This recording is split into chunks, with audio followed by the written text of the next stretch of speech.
Mon fils m'a craché au visage pendant le dîner, alors j'ai vendu sa maison, j'ai tout repris et je ne suis jamais revenu. Ceci est mon histoire vraie. Mon fils pensait que le manque de respect était un pouvoir. Un soir, pendant le dîner, devant sa femme et ses enfants, il s'est penché sur la table et m'a craché au visage. La pièce est devenue silencieuse. Puis quelqu'un a ri. Il m'a traité de vieux, de faible et de bon à rien. Je suis resté assis, figé, non pas par peur, mais par quelque chose de plus froid. C'est cette nuit-là que j'ai cessé d'être son père et que je suis devenu un homme avec un plan. Il pensait que ce crachat mettrait fin à ma fierté. Il ne savait pas que je possédais encore tout ce sur quoi il se tenait. Vous n'allez pas croire ce que j'ai fait ensuite. Avant de continuer, dites-moi d'où vous regardez. Et s'il vous plaît, abonnez-vous pour que plus de gens entendent mon histoire. Je lui ai donné tout ce qu'un père pouvait donner. Dès le jour de sa naissance, j'ai travaillé des quarts de travail qui m'ont brisé le dos et les mains. Mes paumes se sont gercées à cause des hivers froids sur les chantiers de construction.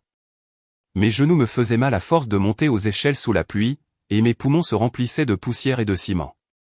Mais chaque ecchymose en valait la peine quand je rentrais à la maison et que je le voyais courir vers moi avec ses petits bras grands ouverts. Je me souviens de sa petite voix m'appelant papa comme si c'était le plus grand mot du monde. À l'époque, je pensais que l'amour était permanent, que si je continuais à donner, il continuerait à se souvenir. Quand sa mère est morte, il était encore jeune. J'ai tout fait seul. Cuisiner, nettoyer, laver, économiser. Je n'ai pas acheté de nouveaux vêtements pendant des années pour qu'il puisse porter de bonnes chaussures à l'école. J'ai sauté des repas pour qu'il ne connaisse pas la faim. Mon portefeuille n'était jamais plein, mais mon cœur était plein de fierté chaque fois qu'il réussissait un examen. Chaque fois qu'il souriait, je portais le monde sur mes épaules et je me disais que c'était léger parce que c'était pour mon fils. Quand il a grandi, je l'ai aidé à acheter sa première voiture. J'ai co-signé tous les prêts, payé les frais cachés, couvert l'assurance et même aidé à effectuer son premier versement hypothécaire. Je lui ai dit de garder son nom propre, de respecter l'argent, de rester humble. Il a hoché la tête, a dit oui, mais ses yeux étaient déjà ailleurs, à la poursuite de quelque chose de plus grand, de plus brillant. Au fil des ans, j'ai remarqué les changements. Il a cessé de demander comment j'allais, a cessé d'appeler à moins d'avoir besoin de quelque chose. Au début, je me suis dit qu'il était juste occupé. Le travail, le mariage, le stress. J'ai trouvé toutes les excuses qu'un père pouvait trouver pour un fils qu'il refusait de voir clairement. Mais lentement, j'ai commencé à réaliser quelque chose de terrible. Il avait appris à prendre sans rien ressentir. Lui et sa femme venaient dîner tous les dimanches. Elle regardait autour de la maison en chuchotant de petits commentaires sur les meubles, les rideaux, la vieille odeur de l'endroit. Je faisais semblant de ne pas entendre. Mon fils se vantait de ses nouveaux gadgets, de ses nouveaux vêtements, de ses bonus, des choses que je l'avais indirectement aidé à obtenir. Je souriais même quand ça faisait mal, parce que c'est ce que font les pères. Nous sourions à la trahison bien avant qu'elle ne soit appelée ainsi. Mais le temps a une façon cruelle de montrer la vérité. Chaque faveur que je faisais est devenue une attente. Chaque facture que je payais est devenue invisible. Ils ont cessé de dire merci. Ils ont cessé de me traiter comme l'homme qui avait construit leur monde. Je suis devenu un arrière-plan. L'homme qui n'existait que pour subvenir à leurs besoins. Pourtant, je suis resté silencieux. Je me suis dit que la patience était de l'amour. Je me suis dit qu'un jour peut-être, quand il aurait son propre enfant, il comprendrait. Mais la compréhension n'est jamais venue. Le sentiment de droit, si. Il a commencé à me parler avec moins de gentillesse, plus d'arrogance. Il faisait des blagues sur mes vieux vêtements, ma démarche lente, mes yeux fatigués. Sa femme riait. Je faisais semblant de ne pas remarquer. Quand je lui ai donné la maison, ma propre maison, je pensais lui donner une base, une chance de commencer fort. Mais il l'a traité comme un trophée. Il a invité des invités, organisé des fêtes et agi comme s'il l'avait construite de ses propres mains. Quand j'y restais, je sentais que je n'étais plus le bienvenu. Comme si j'étais juste un rappel d'un passé qu'il voulait oublier. Et même alors, je lui ai pardonné parce que je me suis dit, c'est mon fils. C'est ce que je disais toujours quand les gens me disaient qu'il ne le méritait pas. C'est mon fils. Quand les voisins chuchotaient qu'il était arrogant et égoïste, je le défendais.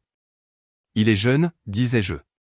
Quand sa femme levait les yeux au ciel en entrant dans une pièce, je disais, peut-être qu'elle est fatiguée. Je trouvais des excuses comme un imbécile, espérant que la gentillesse pourrait guérir la cruauté. En y repensant maintenant, j'ai réalisé la vérité. Je n'ai pas élevé un homme. J'ai élevé quelqu'un qui pensait que la compassion était une faiblesse. J'ai élevé quelqu'un qui confondait l'humilité avec l'échec. Et la nuit où il m'a craché au visage n'était pas la première fois qu'il me manquait de respect. C'était simplement la dernière fois que je l'ai permis. Toutes ces années, je lui ai tout donné. Ma force, mes économies, mon âme. Mais cette nuit-là, quand le crachat a touché ma peau et que les rires ont rempli la pièce, j'ai réalisé que je lui avais donné une chose de trop. Mon pardon. C'est à ce moment-là que ça s'est terminé. Les années que je lui ai données sont devenues les années que je récupérerai. Et pour la première fois de ma vie, j'ai décidé d'arrêter d'être son père et de commencer à être quelque chose de bien plus froid. C'est arrivé un dimanche soir. Le genre de soirée qui était censé signifier la famille, la chaleur et la paix. La table était pleine. Sa femme avait invité ses amis, ses parents, même quelques-uns de ses collègues. Ils riaient fort, trinquaient et parlaient de vacances, de voitures et de promotions. J'étais assis tranquillement au bout de la table dans mon vieux pull, celui avec une petite déchirure près de la manche. Il était confortable, familier, le genre de choses qui portaient des souvenirs. Mais dans cette maison, le confort était devenu un crime. Le dîner a commencé comme n'importe quel autre. Poulet rôti, purée de pommes de terre, des rires qui semblaient trop polis pour être réels. Je me suis versé un verre d'eau, mes mains stables, mais mon cœur lourd. Mon fils était assis en face de moi, sa femme à ses côtés, lui chuchotant des choses à l'oreille entre de faux sourires. Je pouvais sentir son jugement, la façon dont ses yeux me scrutaient comme si j'étais un étranger qui n'avait pas sa place. Puis ça a commencé. Une blague, petite au début. Mon fils m'a regardé et a dit, « Papa, peut-être que tu devrais arrêter de t'habiller comme ça. Tu donnes un air bon marché à l'endroit. » La table a ri. Même sa femme a gloussé, couvrant sa bouche comme si cela rendait les choses meilleures. J'ai souri faiblement, faisant semblant de ne pas avoir entendu. J'ai atteint mon assiette, espérant que le moment passerait. Mais ce n'est pas le cas. Les blagues ont continué.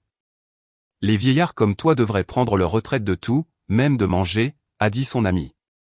Et ils ont tous ri à nouveau. Mon fils ne les a pas arrêtés. Il s'est joint à eux.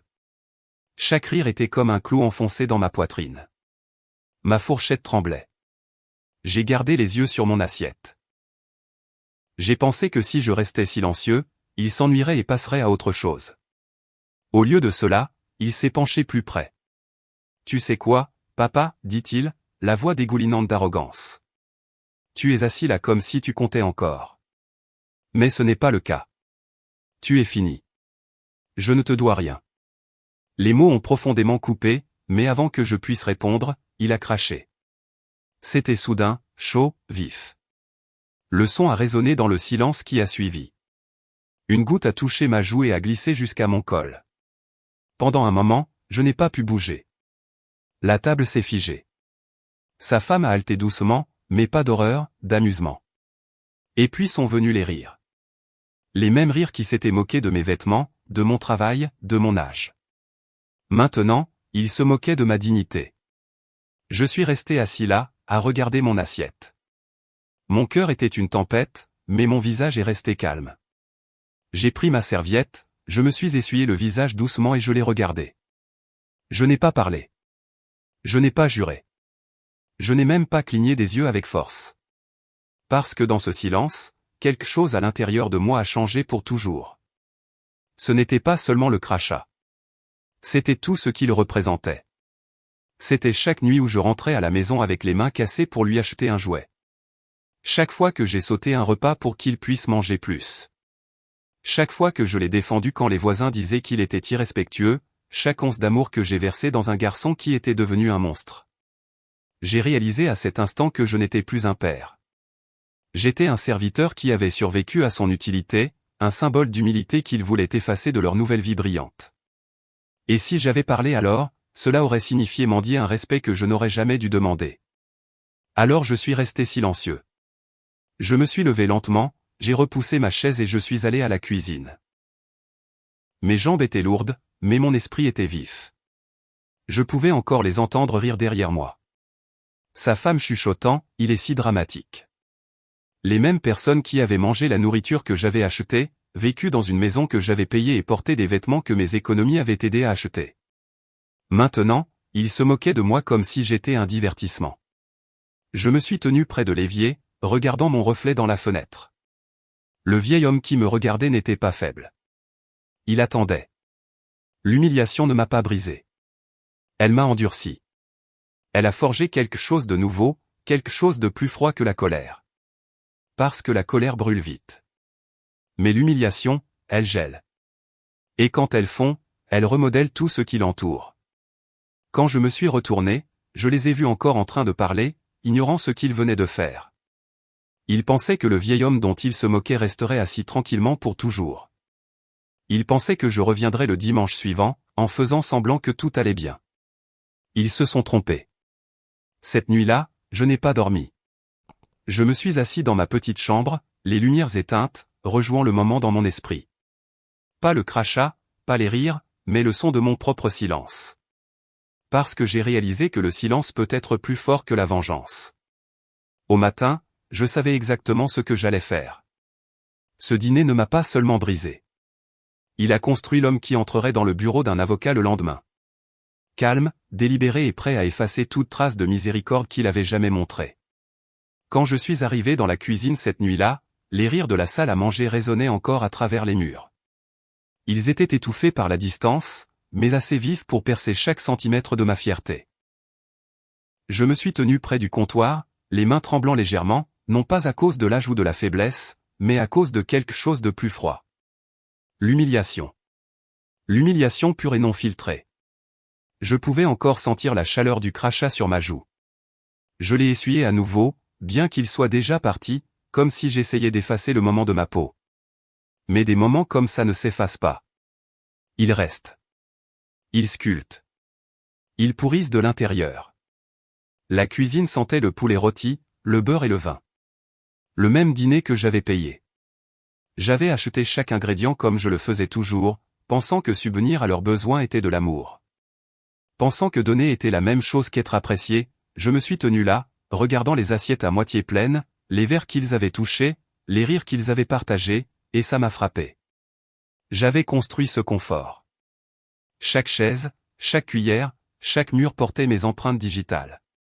Et pourtant, ils étaient assis là à rire comme si j'étais un fardeau, comme si je n'avais pas ma place. J'ai regardé autour de la cuisine les photographies sur le réfrigérateur. Anniversaire, vacances, remise de diplôme. Dans toutes, j'étais là, dans le coin, souriant tranquillement. Toujours en arrière-plan, toujours l'homme derrière leur succès, derrière leur sourire, derrière leur confort. Je pensais que l'amour était un service. Je pensais que la paternité était un sacrifice. Mais debout là, dans la lueur de la cuisine, j'ai finalement compris. Pour eux, je n'étais plus un père. J'étais un meuble utile jusqu'à ce que je ne sois plus nécessaire. J'ai entendu la voix de mon fils s'élever de la salle à manger, forte et ivre d'arrogance. Il devrait être reconnaissant qu'on le laisse même rester ici, a-t-il dit, ses mots brouillés par le rire. Les autres ont acquiescé. Même sa femme est intervenue en disant, il est juste trop vieux pour comprendre le succès. Le succès? Ce mot a brûlé. J'ai construit son succès brique par brique, dollar par dollar. Je lui ai donné la vie qu'il affichait, la table même sur laquelle il m'a manqué de respect. Et pourtant, j'étais là, debout dans ma propre cuisine comme un invité indésirable. Mes mains ont saisi le comptoir. Mon reflet me fixait dans l'acier de la bouilloire. Fatigué, gris, silencieux. Mais il y avait quelque chose de nouveau là aussi. Une sorte de calme. Le genre qui vient avant une tempête. Le genre qui remplace la douleur par la précision. Je n'ai pas pleuré. Je n'ai pas crié. J'ai juste respiré lentement et régulièrement et j'ai commencé à compter. Pas les souvenirs. Pas les regrets, mais les actifs, les papiers, les titres, les signatures, les choses qui portaient encore mon nom, pas le sien. C'était un étrange réconfort de réaliser à quel point une grande partie du monde m'appartenait encore techniquement. Il avait peut-être pris ma dignité cette nuit-là, mais il n'avait pas pris la fondation sous ses propres pieds. Je possédais toujours la maison. Je détenais toujours les papiers. J'avais toujours le pouvoir. Enfoui sous des années de conformité silencieuse, mais jamais disparu. Les rires ont finalement cessé. Les chaises ont gratté. Les pas se sont déplacés à l'étage. Je suis resté dans la cuisine, écoutant chaque son jusqu'à ce que la maison redevienne silencieuse. Quand je suis finalement retourné dans la salle à manger, c'était un champ de bataille de verres vides, de nourriture à moitié mangée et de vin renversé.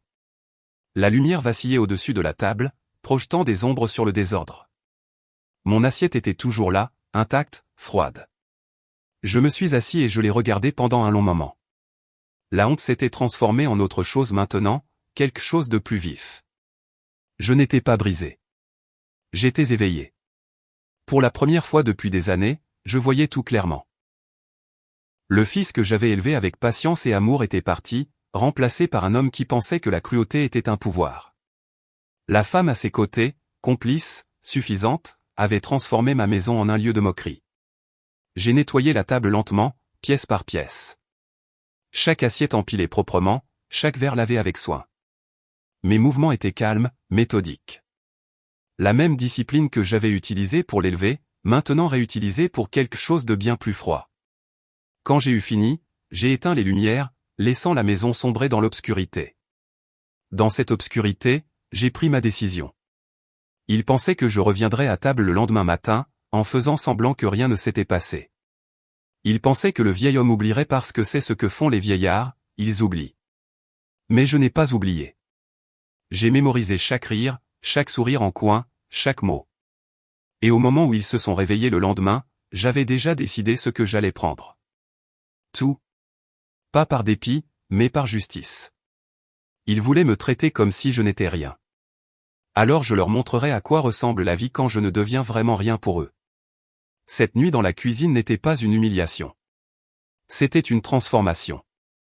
C'était la naissance silencieuse d'une vengeance qui ne nécessitait aucun cri, aucune violence, seulement des papiers et de la patience.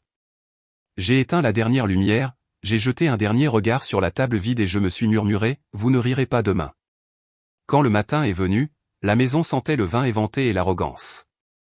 Les rires de la nuit dernière avaient disparu, remplacés par le lent craquement des pas et le cliquetis de la vaisselle. J'étais assis tranquillement près de la fenêtre, mon café intact, regardant le brouillard se lever de la cour. Mon fils se déplaçait à l'étage comme un roi se réveillant dans son château, ne réalisant pas que le royaume n'était pas le sien.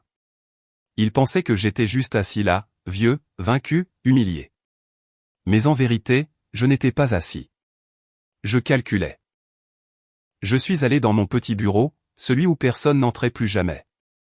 Il sentait la poussière et le temps, comme toutes les années que j'avais passées à économiser, à signer et à sécuriser. Les vieux tiroirs en bois contenaient encore tout ce qui comptait vraiment. Pas des souvenirs, mais des preuves. La preuve que je n'avais jamais été stupide avec ma vie. La preuve que sous mon silence, il y avait une structure. J'ai ouvert le tiroir du bas et j'ai sorti la boîte à chaussures que j'avais cachée il y a longtemps. À l'intérieur se trouvaient des papiers enroulés dans des élastiques, des titres de propriété, des titres hypothécaires, des relevés de compte, des polices d'assurance et le dernier testament que j'avais rédigé mais jamais finalisé. Le nom de mon fils apparaissait sur quelques-uns, mais pas les plus importants. Cela portait encore le mien. Chaque page était un rappel de chaque année où j'avais travaillé avec des mains gercées et des genoux endoloris. Chaque ligne d'encre était écrite avec sacrifice. Quand j'ai acheté cette maison, j'étais plus jeune, plus fort et fier de l'appeler chez moi. Je n'aurais jamais imaginé qu'un jour le même toit que j'avais construit résonnerait de mon humiliation. En parcourant chaque document, j'ai réalisé à quel point l'amour vous rend aveugle. Vous donnez tout, en pensant que c'est une protection, mais tout ce que cela fait, c'est construire les murs qui vous piègent.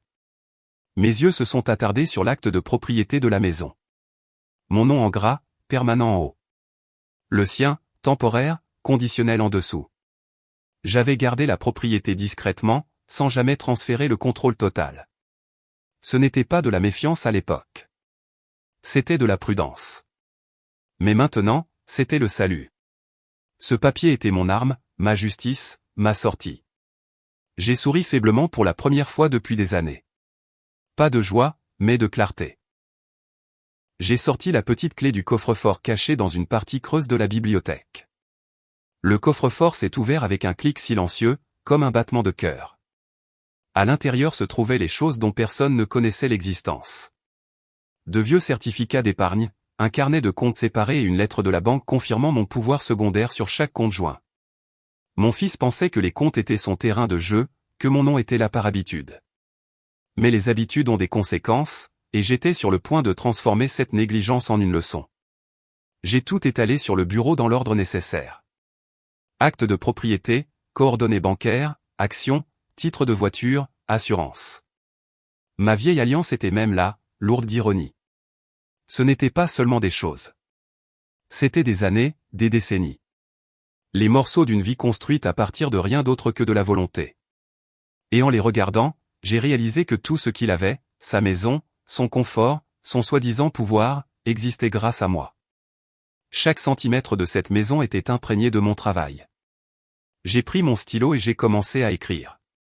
Pas une lettre, pas des excuses, juste une liste, un plan. J'ai écrit des noms. L'avocat, l'agent immobilier, le directeur de la banque, les seules personnes à qui je parlerai dans les jours à venir. Pas de cris, pas de menaces, pas de scène. Je n'avais pas besoin de bruit. La loi ne fait aucun bruit quand elle brise quelqu'un. Elle avance simplement lentement et de manière décisive comme un glacier broyant la pierre. La maison était à moi. Le terrain en dessous était à moi. Les comptes étaient à moi pour les geler. Les paiements à moi pour les rediriger. Et pourtant, je ne me sentais pas triomphant. Je me sentais calme. Le genre de calme qu'un homme ressent quand il a été blessé trop longtemps et qu'il arrête enfin de saigner. Je n'étais pas après la vengeance. J'étais après la paix. Ma main a effleuré un cadre photo dans le coin du bureau. Mon fils enfant, souriant, les bras autour de mon cou. Pendant un instant, quelque chose de doux s'est tordu dans ma poitrine. Ce petit garçon m'avait fait confiance une fois. Il m'avait regardé avec amour, pas avec haine. Quelque part entre cette photographie et la nuit dernière, il s'était transformé en quelqu'un d'autre. Et peut-être moi aussi. L'amour m'avait aveuglé une fois. Plus maintenant. J'ai mis la photo face contre table. Puis j'ai ouvert mon carnet et j'ai écrit 3 mots en haut d'une page blanche. Comptez ce qui compte. Ce n'était pas l'argent. Ce n'était même pas la propriété. C'était la dignité. La seule chose qu'ils ne pourraient jamais voler à moins que je ne les laisse faire. Je leur avais donné du confort, du temps et du respect. Mais pas ça. Plus maintenant. Le stylo s'est arrêté. Mon plan était prêt. Je savais ce qu'il fallait faire, qui il fallait appeler et quand cela devait se produire. Chaque étape serait silencieuse, délibérée, légale. Je ne voulais pas le détruire avec de la colère. Je voulais qu'il se détruise lui-même en réalisant à quel point son confort avait été fragile, à quel point il avait été le mien tout du long. Quand j'ai fermé le carnet, je me suis senti plus léger. L'humiliation de la nuit dernière ne brûlait plus. Elle s'était transformée en acier. Les rires de mon fils m'avaient appris la dernière leçon de ma vie. Le silence n'est pas une faiblesse, c'est un avertissement. Le lendemain matin, je me suis réveillé avant le lever du soleil.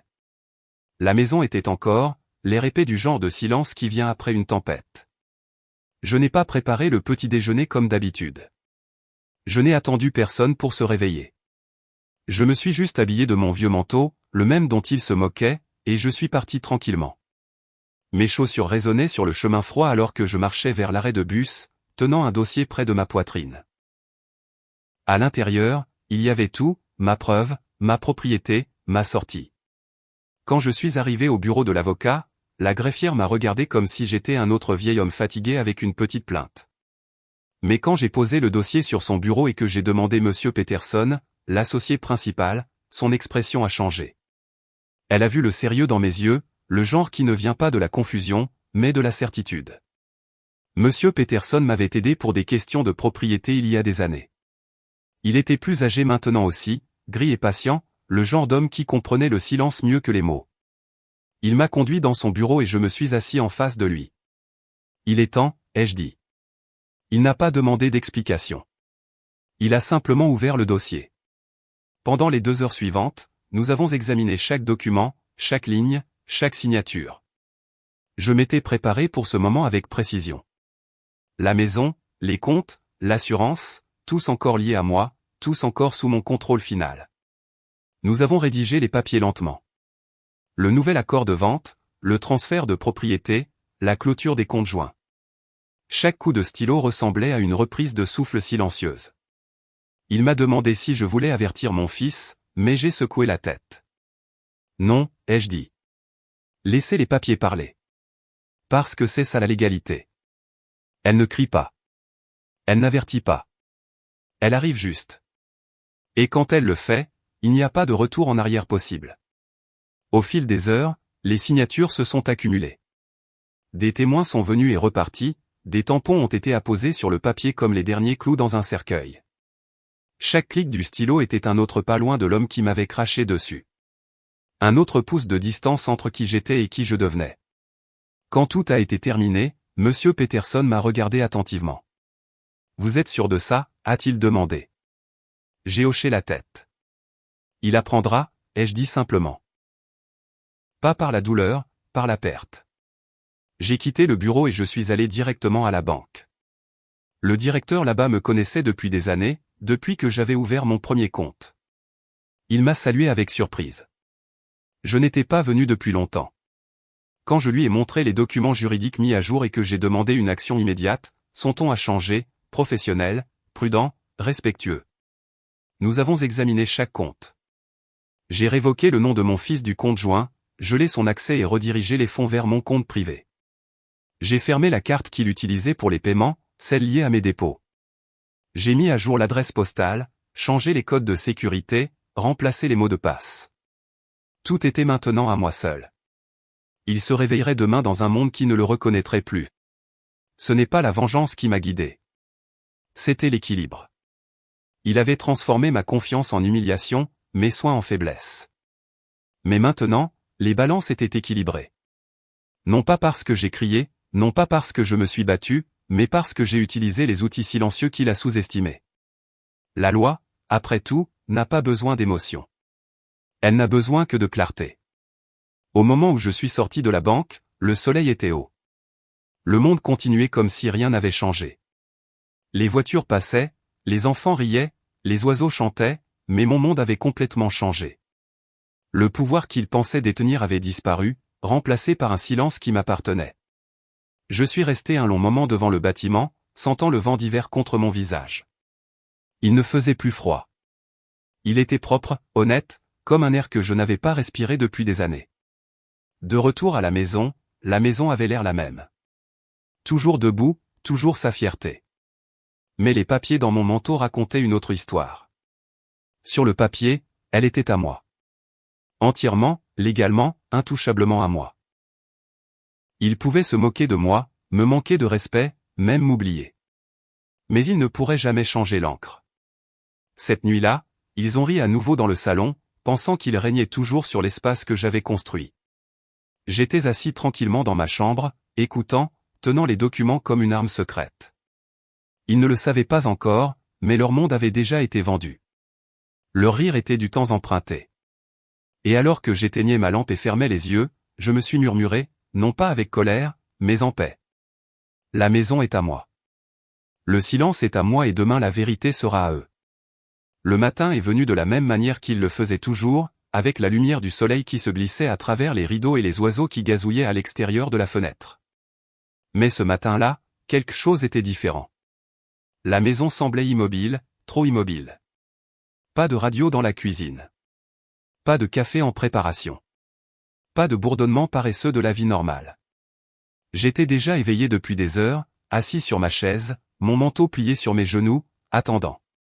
Je n'attendais pas une bagarre. J'attendais le son de la prise de conscience. Le moment où le monde qu'il avait construit sur l'arrogance commencerait à s'effondrer. De ma chambre, j'ai entendu les pas à l'étage, lourds, confiants, insouciants. Le bruit d'un homme qui croyait encore posséder tout ce sur quoi il marchait. Je l'ai entendu se diriger vers la porte d'entrée, les clés cliquetant dans sa main, prêt pour une autre journée de travail, prêt à porter la fierté comme une armure. Puis une pause, une longue. Des papiers ont bruissé. Sa voix a résonné faiblement, confuse au début, puis irritée. « Qu'est-ce que c'est que ça ?» marmonna-t-il. Le ton a changé rapidement. L'irritation s'est transformée en incrédulité. L'incrédulité s'est transformée en peur. Le premier avis qu'il a trouvé était de la banque. Une lettre officielle, polie, froide et dévastatrice. Le compte joint avait été fermé, les fonds déplacés, son accès révoqué. Il a immédiatement appelé la banque, la voix s'élevant alors que j'étais assis tranquillement sur ma chaise. Je pouvais entendre la sonnerie faible, puis ces mots. Il y a une erreur. C'est mon compte. Mais la loi ne reconnaît pas les cris. La voix à l'autre bout du fil a dû lui dire ce que je savais déjà. Il n'y avait pas d'erreur. Son nom avait été supprimé.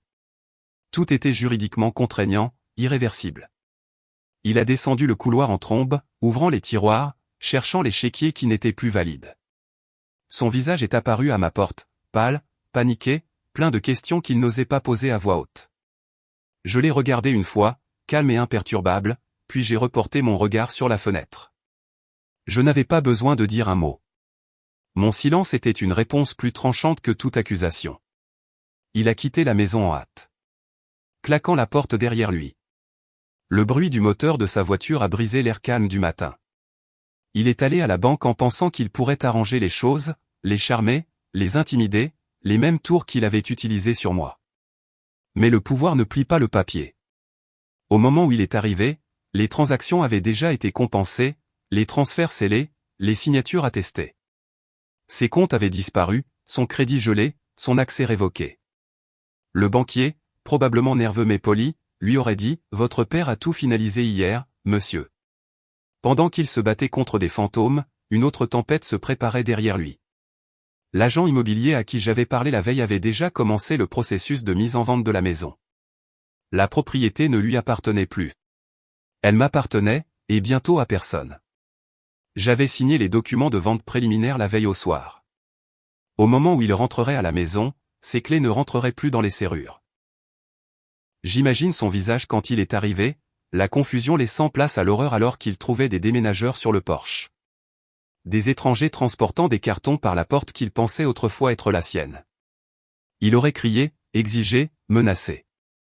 Toutes les choses que les hommes fiers font quand leur contrôle leur échappe. Mais chaque homme avec un presse-papier lui aurait montré les mêmes papiers. Mes papiers, mon nom, ma signature. Quand il m'a finalement cherché, j'étais parti. J'étais parti des heures auparavant, marchant tranquillement sur la route avec une seule valise et la dignité qu'il ne pouvait pas me prendre. Je n'ai pas attendu de le voir s'effondrer. Je n'en avais pas besoin. Le son du moteur de sa voiture s'estompant dans la panique derrière moi était suffisant. Le monde a une étrange façon de s'équilibrer quand la vérité suit son cours. À la tombée de la nuit, la maison était vide, les lumières éteintes, l'allée silencieuse. Mon téléphone a vibré avec des appels auxquels je n'ai pas répondu. Des messages remplis d'incrédulité, de rage, de supplication. Je l'ai éteint. Il n'y avait plus rien à dire.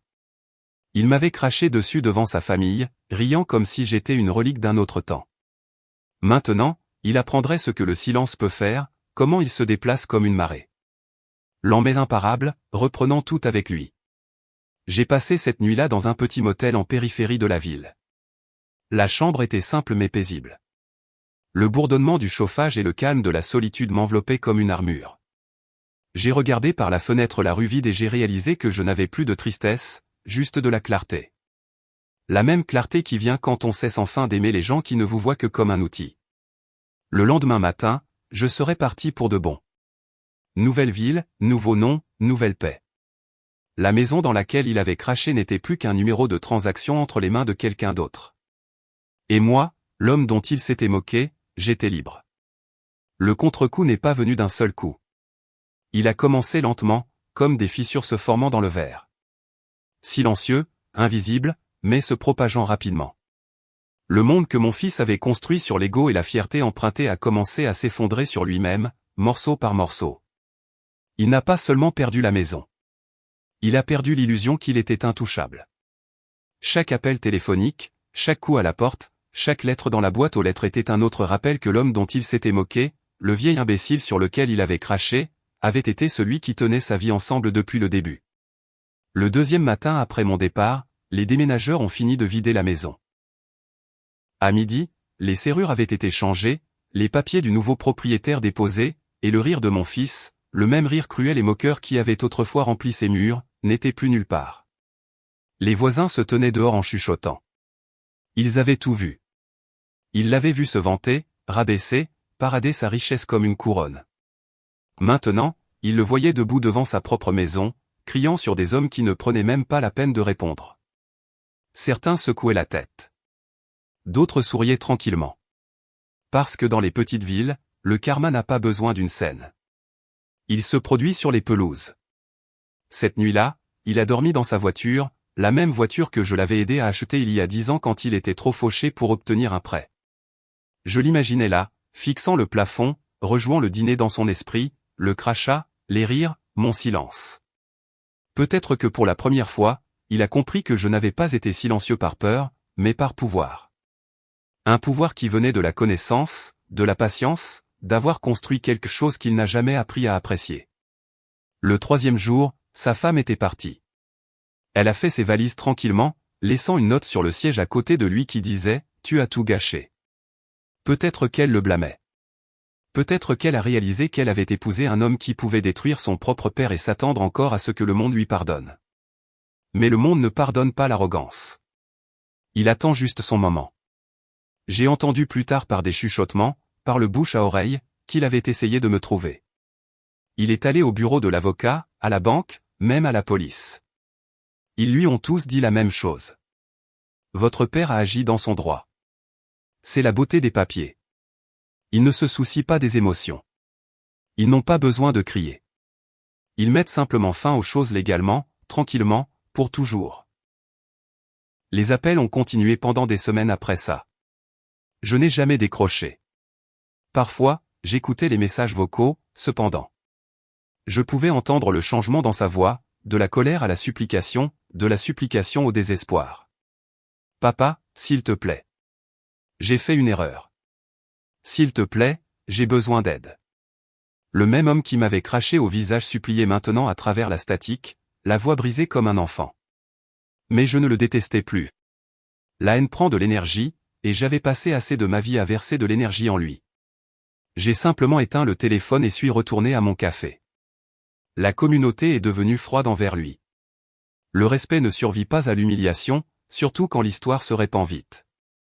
Et des histoires comme la sienne se répandent plus vite que la vérité. Les gens qui l'admiraient autrefois traversaient maintenant la rue pour l'éviter. Les employeurs ne retournaient pas ses appels. Les amis ont cessé de répondre aux textos. Il est devenu ce qu'il m'avait appelé. Bon à rien. Seulement maintenant, il apprenait ce que ce mot signifiait vraiment. Pendant ce temps, je me suis installé dans un petit appartement au bord de la mer. Ce n'était pas grand-chose, mais c'était à moi. Je me réveillais tôt, j'ouvrais la fenêtre et je respirais un air qui ne portait pas le poids des rires de quelqu'un d'autre. Personne ici ne savait qui j'étais ou ce que j'avais fait. Pour eux, j'étais juste un autre vieil homme tranquille qui marchait jusqu'à la jetée tous les matins et nourrissait les oiseaux. Et c'était suffisant. Je n'avais pas besoin qu'ils connaissent mon histoire. J'avais seulement besoin de savoir qu'elle était terminée. Parfois, dans ces petits matins, je me demandais ce qu'il faisait, s'il avait appris, s'il avait changé. Mais ces pensées ne me faisaient plus mal. Elles passaient comme la marée, montant, s'estompant, laissant la paix à leur place. La colère avait disparu, remplacée par quelque chose de plus profond. La clarté. Je lui avais tout donné, et il l'avait transformé en cruauté. Maintenant, j'avais tout repris, non pas par vengeance, mais pour rappeler au monde que même l'homme le plus silencieux peut mettre fin à une tempête. Quand je regardais l'horizon, je ne ressentais aucune culpabilité, seulement du calme. Mon fils était laissé à reconstruire, à se faire face, à vivre avec l'écho de ce qu'il avait fait. Et moi, l'homme qu'il pensait faible, j'étais enfin libre. Je suis parti avant l'aube. Le ciel était d'un gris profond, calme, presque sans poids. Le genre de matin où le monde semble retenir son souffle. J'avais fait mes valises la veille. Une valise, quelques vêtements, mes papiers et une seule photographie pliée en deux. Mon fils a 5 ans assis sur mes épaules. Nous sourions tous les deux sans savoir ce que la vie deviendrait un jour. Je n'ai pas emballé de souvenirs. J'ai emballé la liberté. J'ai fermé la porte à clé, j'ai placé les clés dans une enveloppe et je les laissées sur la table. Pas de mots, pas de messages, juste le bruit du loquet qui cliquait pour la dernière fois. La route était vide alors que je marchais vers l'arrêt de bus. Les lampadaires bourdonnaient faiblement, projetant des flaques de lumière jaune pâle sur le trottoir. Chaque pas que je faisais semblait plus léger que le précédent. Derrière moi se trouvait la maison où j'avais vécu, ri et été humilié, un endroit qui était passé de maison à champ de bataille. Devant moi se trouvait quelque chose de bien plus simple. La paix. Pas la vengeance, pas le triomphe, juste la paix. Le genre de paix qui coude tout mais qui rend le silence. Le bus est arrivé en retard, ses freins soupirant alors qu'il s'arrêtait devant moi. Le chauffeur, un homme de l'âge de mon fils, m'a salué d'un signe de tête. Long voyage, a-t-il demandé. J'ai souri faiblement. Le plus long jusqu'à présent, ai-je dit. J'ai pris une place près de la fenêtre. Le cuir était craquelé et froid. Alors que le bus s'éloignait, j'ai regardé la ville rétrécir, les rues familières, la vieille boulangerie, la station-service, la colline où mon fils faisait autrefois du vélo. Tout ce que j'avais construit s'estompait au loin, avalé par le brouillard. Et à chaque kilomètre qui passait, je sentais quelque chose à l'intérieur de moi se dénouer. Au moment où le soleil s'est levé, j'étais à des kilomètres de là. J'ai changé de bus 2 fois, de train 1 fois, et le soir, je me suis retrouvé dans un aéroport où je n'étais jamais allé auparavant. Les gens se pressaient devant moi, des familles s'étreignant, des hommes d'affaires tapotant sur leur téléphone, des enfants traînant des peluches. Tout le monde semblait avoir un endroit où aller. Je n'avais nulle part où aller et pour la première fois, cela me semblait juste. Je ne fuyais pas. Je disparaissais. Il y a une différence. Fuir signifie la peur. Disparaître signifie le choix. Au comptoir, la femme a demandé ma destination. J'ai levé les yeux vers le tableau des départs, des dizaines de villes clignotant en lettres vives, et j'en ai choisi une au hasard. Lisbonne, ai-je dit. Je n'y étais jamais allé, je n'en avais même jamais rêvé. Mais le mot ressemblait à une libération. J'ai payé en espèces, j'ai glissé mon passeport sur le comptoir et j'ai pris le billet. C'était étrange de tenir un avenir que personne d'autre ne connaissait. Dans l'avion, je me suis de nouveau assis près de la fenêtre. Les moteurs ont rugi. Le sol s'est dérobé. Et pour la première fois depuis des décennies, j'ai souri. Pas un sourire de victoire, mais un sourire de paix. Le genre qui vient quand on cesse enfin de supplier le monde de vous comprendre. J'ai pensé à mon fils alors, non pas avec colère, mais avec distance. Il se réveillerait bientôt pour trouver mon numéro déconnecté, mes comptes inaccessibles, ma piste froide. Il me chercherait, peut-être par culpabilité, peut-être par besoin, mais il ne me trouverait jamais. Je m'étais effacé de sa carte de la même manière qu'il avait effacé le respect de la mienne. Quand l'avion a traversé les nuages, la lumière du soleil a frappé l'aile et a rempli la cabine d'or. C'était comme un signe, non pas du ciel, mais de la vérité tranquille que j'avais été trop aveugle pour voir toute ma vie. On peut aimer les gens et devoir quand même les quitter. On peut pardonner, mais on n'est pas obligé de revenir. Des heures plus tard, quand je suis descendu de l'avion, l'air sentait le sel et les nouveaux départs. J'ai trouvé une petite auberge près de la côte, j'ai payé un mois d'avance et je n'ai rien déballé. Ma valise est restée fermée dans le coin, comme si même elle savait que je n'appartenais plus à aucun endroit. Le lendemain matin, je me suis tenu près de la fenêtre et j'ai regardé le soleil se lever sur l'océan. Les vagues étaient lentes, patientes, le même genre de patience que j'avais autrefois pris pour de la faiblesse. J'ai respiré profondément et je me suis murmuré, c'est à moi maintenant. Je n'ai pas disparu par haine. J'ai disparu pour récupérer le silence, la seule chose qu'il ne pourrait jamais voler ou sur laquelle cracher. Mon fils avait pris ma paix pendant des années. Mais maintenant, alors que la marée montait et que les mouettes criaient au-dessus de ma tête, j'ai réalisé quelque chose. Partir n'était pas fuir. C'était revenir à moi-même, à la dignité, au calme. La vie tranquille ne s'est pas installée du jour au lendemain. Elle s'est glissée lentement et doucement, comme la lumière du matin à travers de fins rideaux. Les premiers jours dans cette ville balnéaire semblaient étranges, presque irréels. Pas d'appel téléphonique, pas de voix criant depuis la pièce voisine. Pas de pas résonnant dans les couloirs que j'avais construits, juste le vent, la mer et le son de ma propre respiration. Pour la première fois depuis des années, je ne me suis pas réveillé avec des responsabilités ou des insultes. Je me suis réveillé dans le calme. C'était inhabituel, presque effrayant. Mais après un certain temps, j'ai réalisé que la paix est censée être silencieuse. J'ai loué un petit cottage près du rivage. Mur blanc, une fenêtre donnant sur l'océan, une chaise en bois tordue près de la porte. Ce n'était pas le luxe, mais c'était honnête. Chaque matin, je préparais du café dans une tasse ébréchée, je m'asseyais dehors et je regardais les pêcheurs jeter leurs filets alors que le monde devenait doré. Je ne pensais plus beaucoup au passé. Il était toujours là, comme une vieille cicatrice, visible, mais indolore. Parfois, quand je voyais des pères marcher avec leurs fils le long des quais, je sentais un petit pincement dans ma poitrine. Mais ce n'était pas du regret. C'était de la reconnaissance, un rappel de la vie que j'ai donnée et de la leçon que j'ai apprise. J'ai gardé mon argent là où il ne pouvait pas être tracé. Je n'ai pas vécu luxueusement. Je n'en avais pas besoin. La satisfaction n'était pas dans la dépense. C'était de savoir que chaque dollar dont il dépendait autrefois était maintenant à moi seul. Le pouvoir que j'avais autrefois donné trop facilement était revenu tranquillement. Non pas pour me rendre riche, mais pour me rendre libre. Certains soirs, les habitants m'invitaient à m'asseoir près du feu à la taverne. Ils ne connaissaient pas mon histoire et je ne l'ai pas offerte. Ils m'appelaient l'homme tranquille et j'aimais ça. J'écoutais leurs rires, leurs discussions sur la pêche, leurs simples problèmes, et je souriais. C'étaient des gens qui connaissaient la valeur du travail, qui ne mesuraient pas un homme à ses vêtements ou à son compte en banque. Cela me rappelait qui j'étais avant que la trahison ne m'apprenne le silence. Des semaines se sont écoulées comme ça. Calme, sans incident, paisible. J'ai appris à vivre à nouveau petitement, à me promener sans but, à manger lentement, à dormir profondément, à ne sentir les attentes de personne peser sur ma tête. C'est étrange comme après des années de chaos, la paix semble lourde au début, comme si vous attendiez la prochaine insulte, la prochaine tempête. Mais finalement, le calme commence à sembler naturel. La guérison ne crie pas, elle chuchote.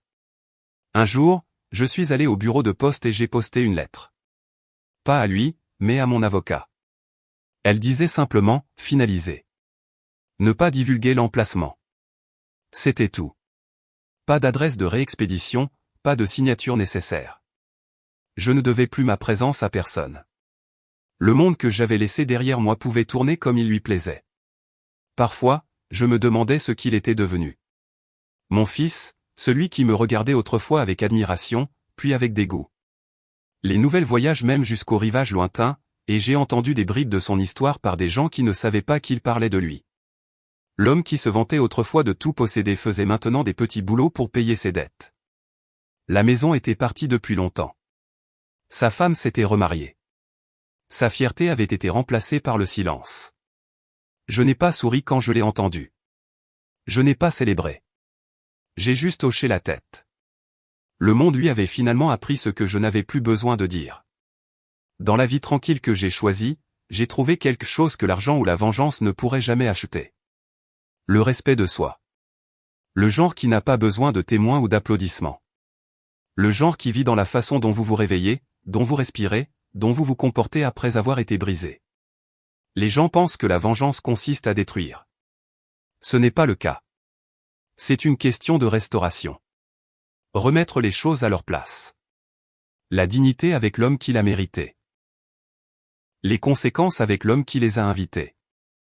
La nuit, je m'asseyais près de la fenêtre et je regardais l'horizon s'assombrir en étoiles. L'océan chuchotait contre les rochers, constant et patient. Je pensais à toutes les années que j'avais gaspillées à essayer d'être aimé par des gens qui ne respectaient que ce que je pouvais leur donner. Mais maintenant, il n'y avait plus rien à donner, et c'était la liberté. Dans ce petit cottage en bord de mer, entouré d'étrangers qui me traitaient avec gentillesse, j'ai finalement compris quelque chose de simple. La paix n'arrive pas quand le monde change. Elle arrive quand on arrête d'attendre qu'il le fasse. Maintenant, quand je me réveille et que j'entends l'océan par la fenêtre ouverte, je ne pense pas à ce que j'ai perdu. Je pense à ce que j'ai gardé. Ma dignité, mon silence, ma paix. Les gens passent leur vie à courir après des excuses qui ne viennent jamais. Essayer de réparer des gens qui n'ont jamais été brisés, juste cruel. J'ai arrêté de courir le jour où je suis parti. Certains appellent ça la vengeance. J'appelle ça la libération. Mon fils passera sa vie à se demander pourquoi c'est arrivé. Pourquoi l'homme dont il s'est moqué a disparu sans laisser de traces. Peut-être qu'un jour il comprendra que ce n'est pas le crachat, l'insulte ou même la trahison qui nous a mis fin. C'est le moment où il a oublié qui avait construit ses fondations et qui pouvait les enlever tranquillement. Je ne l'ai pas détruit. Je l'ai simplement laissé vivre sans moi. Et pour des hommes comme lui, c'est la punition la plus dure de toutes. Parfois, je sors cette vieille photographie pliée de mon portefeuille, celle de lui enfant sur mes épaules. Je la regarde pendant quelques secondes, puis je la remets en place. Cette version de lui, le garçon avec le rire dans les yeux, a disparu. L'homme qu'il est devenu est mort au moment où il a perdu le respect pour celui qu'il a élevé. J'ai enterré ce souvenir il y a longtemps, non pas par colère, mais par pitié. J'ai construit une vie, je l'ai perdue et j'en ai construit une autre. Cette fois, plus silencieuse, plus petite et plus forte. Je n'ai pas besoin d'applaudissements pour ce que j'ai fait. Je n'ai besoin de personne pour convenir que c'était juste. Parce que la paix n'est pas quelque chose qu'on vous donne. C'est quelque chose que vous reprenez quand personne ne pense que vous le pouvez. J'ai laissé derrière moi la maison, la richesse, le bruit. Mais ce que j'ai vraiment laissé derrière moi, c'est la faiblesse. Maintenant, je vis simplement, je respire librement et je dors profondément. Je n'attends pas le pardon et je n'en offre aucun. Le monde est calme quand on cesse d'attendre l'équité. Il m'a craché au visage en pensant que ça me briserait. Au lieu de cela, ça m'a réveillé. J'ai vendu sa maison, j'ai pris tout ce qu'il avait construit grâce à mes sacrifices et je ne suis jamais revenu. Dernière pensée. Il s'est moqué de ma valeur et a ri de mon silence jusqu'à ce que le silence prenne tout ce qu'il aimait.